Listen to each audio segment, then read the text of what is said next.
সরকার ছিল জামাতের।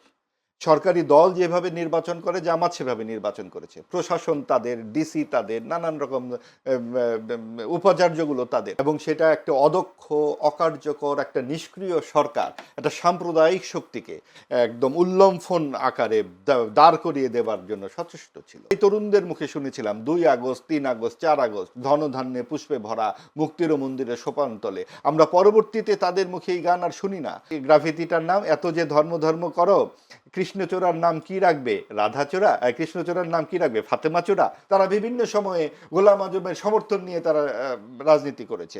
আবার বিএনপিও জামাতকে অনেক সময় অংশী করেছে। মাহবুব আজিজ, এই বিষয়টাই আমি আপনার কাছে জানতে চাই। যেহেতু চিঠি দেওয়া হয়েছে, একজন আইনজীবী দিয়েছেন, জানি না চিঠিটা কতটা গ্রহণযোগ্য হবে, তারপরেও যদি তাহসিন রিয়াজ যেভাবে বলেছেন একজন রাষ্ট্রপতির যে অবস্থান ছিল সে অবস্থান থেকে নৈতিক অধিকার নেই অধিবেশনে, অর্থাৎ তার উদ্বোধনী অধিবেশনে বক্তব্য রাখার, আপনি কি বলছেন? আসলে দেখুন যে গত 18 মাসে, বিশেষ করে 5ই আগস্টের পর আমরা যে সমস্ত ঘটনাবলী দেখছি তাতে নৈতিকতা অনেকেরই হারিয়ে গেছে, এবং এগুলো বিচার বিবেচনা করতে গেলে অনেক নিয়ে কথাবার্তা বলতে হবে। আপনি যে বিশৃঙ্খলা আমরা দেখলাম, যে মব সন্ত্রাস আমরা সমাজে দেখলাম, যেভাবে মানুষদেরকে অশ্রদ্ধা করতে, অপমানিত হতে দেখলাম, এর তো কোনো বিহিত হয় নাই। এবং সেটা একটা অদক্ষ, অকার্যকর, একটা নিষ্ক্রিয় সরকার একটা সাম্প্রদায়িক শক্তিকে একদম উল্লম্ফন আকারে দাঁড় করিয়ে দেবার জন্য সচেষ্ট ছিল। নইলে আপনি দেখুন যে সর্বশেষ যে নির্বাচন, যে গ্রাহ্য নির্বাচন 2008 সালে, সেখানে যেই দলটি পেয়েছে 4 থেকে 7% ভোট, তারা অবশ্য দাবি করে আমরা 13% ভোট পেয়েছি, সেই দল 36% ভোট পায় কি করে? এই ভোটগুলো আসলো কোত্থেকে?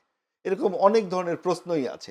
এবং আপনি দেখুন এটা নিয়ে অনেক বিশ্লেষণ, তাহলে তো অন্যদিকে চলে যাবে। এটা এখন এক পক্ষ এই কথা বলবে, আরেক পক্ষ এই কথা বলবে। আমি মনে করি যেটা সরকার ছিল জামাতের। সরকারি দল যেভাবে নির্বাচন করে জামাত সেভাবে নির্বাচন করেছে। প্রশাসন তাদের, ডিসি তাদের, নানান রকম উপাচার্যগুলো তাদের, তারা সেভাবেই নির্বাচন করেছে।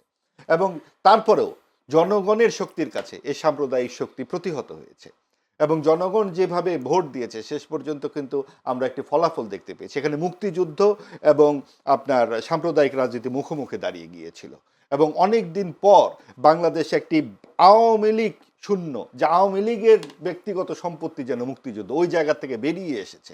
আওয়ামী লীগ মানেই মুক্তিযুদ্ধ নয়, এবং ওই জায়গা থেকে বাংলাদেশের মানুষ মুক্তিযুদ্ধের পক্ষে। যে গান আমরা এই তরুণদের মুখে শুনেছিলাম 2 আগস্ট, 3 আগস্ট, 4 আগস্ট ধনধান্যে পুষ্পে ভরা মুক্তির মন্দিরে সোপানতলে, আমরা পরবর্তীতে তাদের মুখে এই গান আর শুনি না।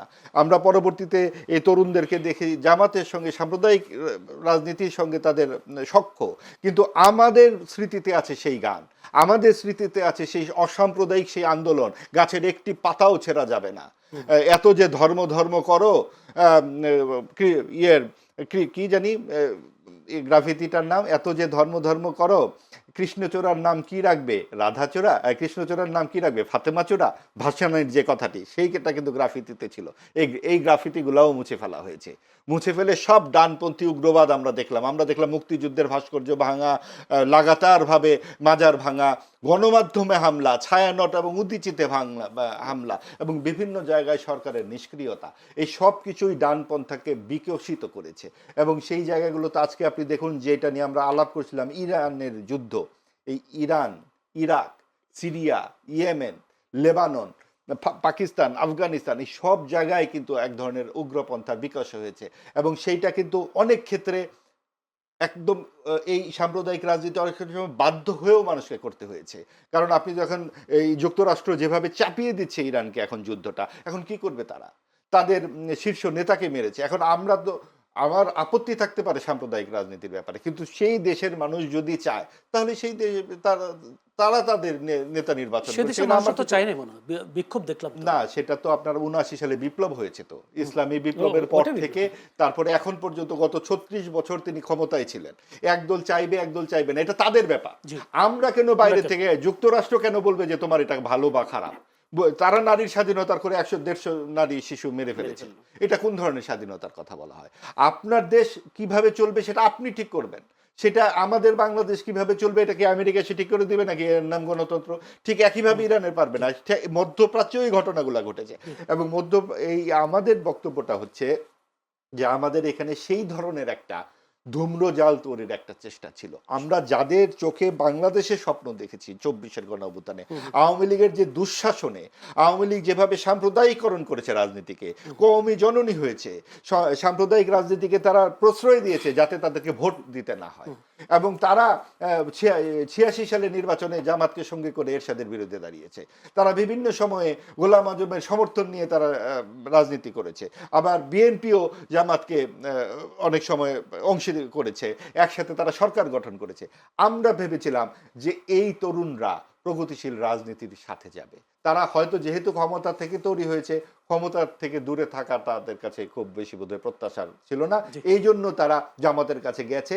কিন্তু আমাদের বিশ্বাস যে সাম্প্রদায়িক রাজনীতির ক্ষতগুলো তারা যখন চোখের সামনে দিকে, যেমন তাদের 40 জন নেতাকর্মী বেরিয়ে গেছে, মেয়েরা তো দল বেঁধে বেরিয়ে গেছে, এই মেয়েরা এই নারীরাই ছিল তাদের মূল শক্তি। আমরা দেখেছি সেই 16 জুলাইয়ের মিছিল। কাজে আমরা এখনো আশাবাদী যে এই প্রগতিশীল রাজনীতির পথে, যেহেতু ডাকসুর ছেলেদেরকেও দেখলাম গায়েবানা জানাজা করতে এই খামেনির মৃত্যুতে, তারা কিন্তু ভাসুরের নাম নিতে ভয় পাচ্ছে না, লজ্জাও পাচ্ছে না। কাজে এই তারুণ্যের শক্তির প্রতি আমরা আশাবাদী। সে আশা আমরা রাখছি। অনেকগুলো প্রশ্ন আমার কাছে চলে এসেছে।